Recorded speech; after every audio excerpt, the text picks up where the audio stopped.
Alright, so basically what happened was I recorded the whole thing and didn't realize my microphone was turned off. Big mistake on my part, whatever.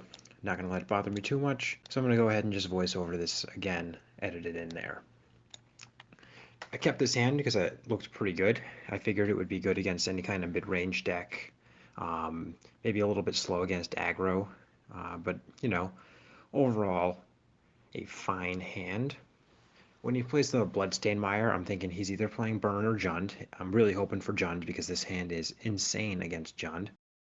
I'm happy to pick up the 4th land because it means that I'm going to be able to cast Sorin on turn 4 after playing Lingering Souls, which is a pretty strong play. Alright, so my opponent cracks a fetch, and at this point I'll most likely be able to figure out what he's playing, unless he gets a Stomping Ground, which he doesn't.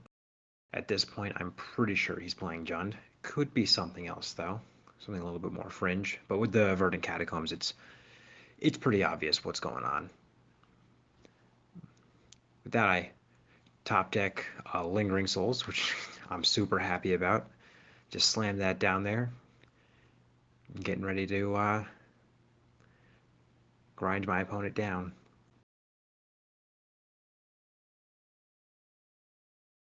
When he shocks himself to play the Overgrown Tomb, I know that he has a Kolaghan's Command. So I decided that I'm going to play the Sorin plus the Sorin, and then that keeps it out of Kolaghan's command range.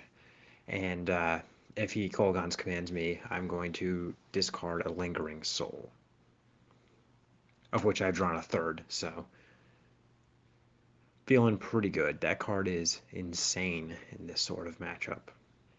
Right here, he Kolaghan commands discard and kills one of my Lingering Souls, which basically means I lost 1 activation on a Lingering Souls and a Lingering Soul, which means that Kolaghan's command was a 1-for-1 that left me with a 1/1 flyer, meaning I got value out of that whole thing, which is good. My opponent plays a Raging Ravine, and I'm going to probably Ghost Quarter that whenever he goes to attack me with it. Sorin gets double Lightning Bolted. I'm really happy about that. Sorin is meant to get value in this sort of matchup, and that was a nice solid 2-for-1. It caused me to deal an extra damage to him and gain 2 life. Not going to complain about that. My opponent plays a Tassiger, and I decide I'm just going to kill it in my main phase, so that way he can't get any activations off of it. Just keep up the massive advantage that I've attained, and slowly start to beat him down. He's only at 13. Second Ghost Quarter is a nice pickup. Frees up some of my mana, gives me a backup in case he has another man land. And I flashback one of the Lingering Souls. Even if I had another black there, I wouldn't have flashed back a second one, just because I want to play around Maelstrom Pulse. 3 is plenty of a clock. 4 turns. I don't need to get blown out by something. I'm also at this point contemplating what I'm going to put back with the Mistfield Plains. I'm going to put back the Sorin and then the Utter End, just to increase the threat density in the deck. My opponent, as I predicted, Maelstrom Pulses one of the tokens. I forget to, in response, use the Mistfield Plains right there. Still working on getting down to talking and playing at the same time. And there I leave up Mistfield Plains to put the Sorin on the bottom, as opposed to casting another Lingering Souls, just because I want to have something in my hand to discard. I could discard the Proclamation because it's not doing anything this game, but I decide that I want to keep it just in case. If I do get a 1-drop, it will be nice because I do have 6 mana. When he Kolaghan's commands me, I kind of have second thoughts on the whole matter because the extra 2 Lingering Souls from having it in my hand are, I mean, it is something that is useful, but I think the upside of keeping the proc in my hand is a little bit higher, even if I don't like it in this matchup as much necessarily. In hindsight, I think maybe just discarding the proc would have been for the best. My opponent minuses a Liliana, and I top deck a Blood Baron, which is great. My opponent can't Edict with the Liliana and he's Hellbent, which means there's no way this thing is going to go away unless he top decks another Liliana. The argument for keeping it in your hand, if he top decks a Thoughtseize, that doesn't work out. He has just as many outs to get it in my hand as he does to get it while it's in play. So I decide may as well just get it in there and have it kill the Liliana next turn. When he pluses the Liliana, I discard the Wrath because Wrath is not good when I have a Blood Baron in play because my Blood Baron isn't going to die. I rip another Wrath, which is not good, but I don't really need to draw anything good right now because of how far ahead I am. Got more cards in my hand. I've got a much more dominant board presence.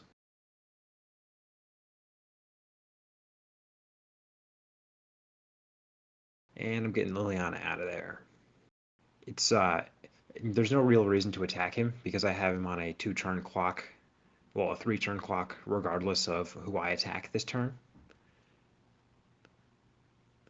And even if it did make a difference on the clock, I would still attack the Liliana because I want to get the Liliana off the board.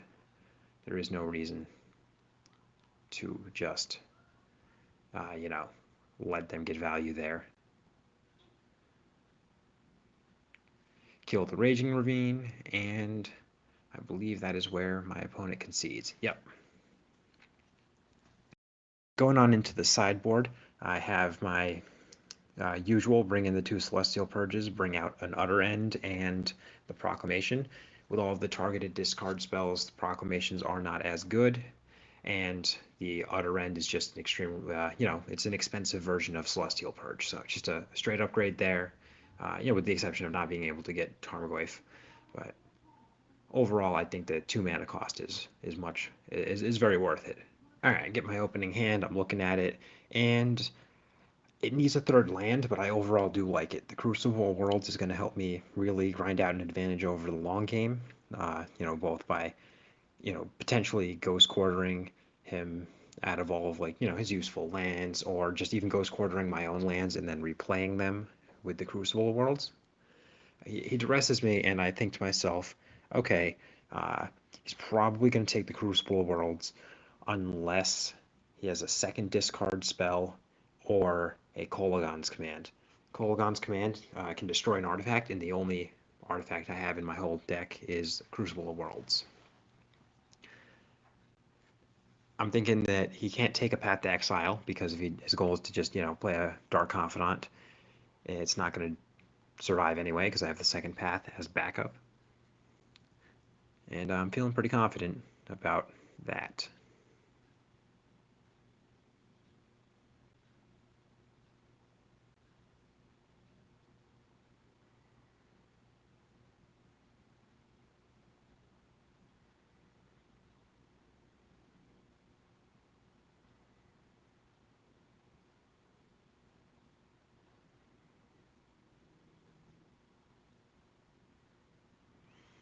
Here I play my white land tapped. I'm pretty happy about the Lingering Souls.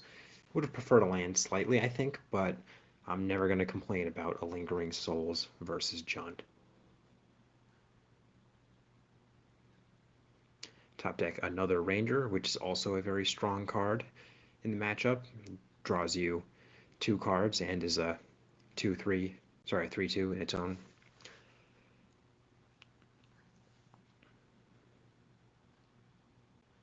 Still really looking for the land, though. When my Serra Ascendant gets Abrupticate, I'm pretty happy because that would be one of the ways he could deal with the Crucible. I personally don't think that the Serra Ascendant is enough of a threat to merit Abrupt Decaying there, but I suppose he's concerned that if I top deck a Martyr, then it becomes huge. But even if it becomes huge, you can just Abrupt Decay it at that point. I get a Celestial Purge, and I decide, do I want to do that or path? I decide that, if he has a Liliana, it's not actually that good right here because I have Lingering Souls I can just discard to it. I don't really need to, I'd rather not give him the land off of the Path to Exile. And this is also a better use of my mana. It's much easier to hold up Path to Exile.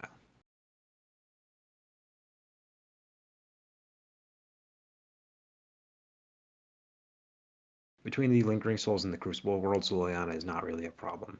I can just hold lands and then play them from my graveyard once I get this into play. So I go ahead and play the Crucible, hoping that he doesn't have the Kolaghan's command that I predicted he had earlier. Opponent pluses Liliana.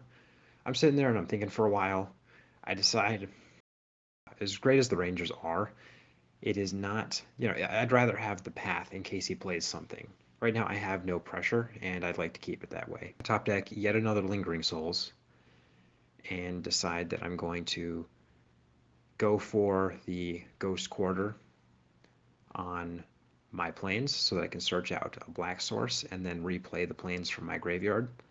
If he had a Kolaghan's command, he should have done it in response right there, but he didn't, so I'm pretty confident he doesn't have that.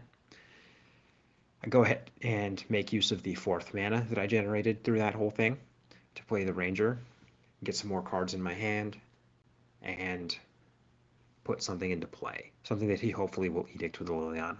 I consider getting the Weathered Wayfarer, but I'm going to be way up on lands this game because of Crucible, and I don't really need it. So I just go for the Martyr and Sarah, even though I'm not so sure that I'll have enough cards in my hand for it to work itself out.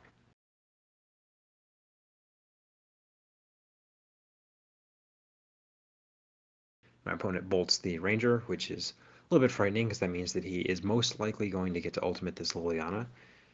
But I don't even think that matters. If he ultimates the Liliana, I can just use the Crucible Worlds to recover from that. He has to effectively, there's no pile that he can make currently that really frightens me. Crucible will just recover from whatever it is, unless he puts the Crucible alone, in which case he used an entire Planeswalker's ult to kill an artifact. I play my 4th land from my graveyard and play my freshly top-decked Ranger. I consider putting out one of the Lingering Souls, but just, I'm trying to maximize my value right here. Especially when he might ultimate a Liliana next turn. I want to make sure I'm up as many cards as I possibly can to recover from the ultimate. I grab 2 Serra Ascendants because I have the Martyr, and those present they're all threats individually that are cheap to play. I'm thinking about the different piles that he can make and which ones I would keep and which ones I wouldn't. If he goes Crucible Ranger 4 lands, obviously I just keep the 4 lands. I'd need at minimum 3 lands, and if I have those 3 lands, I can use the Martyr to activate the Serra's Ascendants and then play a Serra's Ascendant and put a 6/6 lifelink into play. If he puts anything different, like if he splits the lands 2 and 2, I'm taking whichever pile has the Crucible in it so that I can get back to the 3rd land. Crucible makes it really hard for him to make a good split. Opponent goes for the ult, starts putting things into separate files, and right here I'm reading the Liliana because I always mess this up. It says you separate the piles, and you separate into 2 piles, and then your opponent chooses one, and the one you choose goes to the graveyard. I always choose the one I want to keep, and then am really disappointed. So I'm just rereading it, making sure that I don't make that blunder. And here I'm looking at it, and I'm like, okay, I've got 2 white sources in one pile versus no colored mana in the other one with the Crucible. As much as I would love to keep the Crucible, I think that the 3 sources in pile 1 are going to be useful for just causing my opponent a lot of trouble the next turn.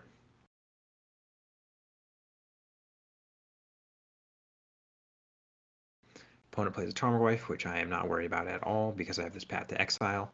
I get kind of lucky and draw a land, which means that I can use the Martyr, play a Serra Ascendant, and leave a Path to Exile. Otherwise, I would have to pass back to him and then use the Martyr to chump and sack because the Tarmogoyf is a 6/7 currently. And even the extra 3 life from the non-land that I would have drawn would only put me to 35, which means I couldn't take a hit from the Tarmogoyf without making the Saracendent smaller, and I can't block because the Saracendent would die in combat to the 6/7. Crack a fetch, go to 31, really hoping he still doesn't have that Kolaghan's Command because that would put me into range of my guy getting smaller, but ultimately that wouldn't be the end of the world either because I could just swing with it and it would go back. Top deck a Path to Exile, I'm pretty happy about that. It gives me some options as far as